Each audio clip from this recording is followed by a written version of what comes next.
Je suis le professeur Joseph Ibongo Dilongula et je suis directeur de cabinet du ministre de la Culture et Arts et Patrimoine. Eh bien, c'est juste pour rappeler aux uns aux autres que nous approchons de la date du 25 mai, qui est la date consacrée à la journée africaine.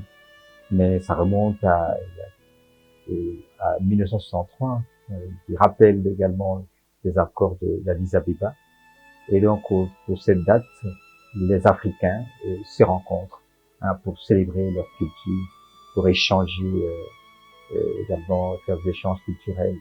Et ici, chez nous, nous avons un partenaire en personne de Madame Lift avec Safari, qui a en partenariat avec différentes ambassades africaines, célèbre justement cette journée africaine.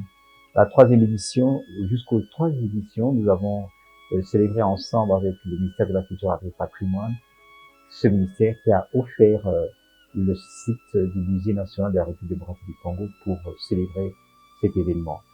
Et cette fois-ci, les choses changent. On va célébrer le 25 mai à l'hôtel Hilton du 23 au 24 mai, parce que la date du 25 tombe un samedi. Et c'est pour ça que nous invitons l'ensemble des invités à se joindre à nous pour du 23 au 24 pour célébrer la journée africaine. La culture africaine, elle est tellement si riche et diversifiée et qu'elle se postule comme un lieu de savoir, un lieu de communication, un lieu de divertissement en même temps, un lieu surtout de connaissances. La culture, celle qui élève les peuples, celle qui est l'âme de tous les peuples, doit être mise au centre de tout, et au carrefour d'ensemble de la vie active des peuples.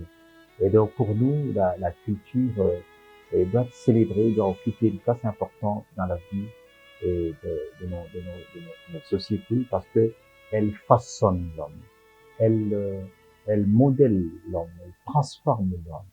Parce que la culture, elle est vecteur des valeurs.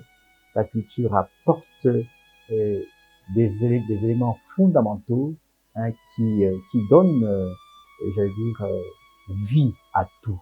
La culture se retrouve dans l'ensemble des aspects de la vie. La culture, on peut la mettre en santé, en éducation, on peut la mettre en politique, on peut la mettre dans tous les secteurs vitaux de la vie des peuples. Donc la culture, il faut lui accorder une place de choix dans un peuple qui veut s'élever, qui veut transformer également ses modes de vie.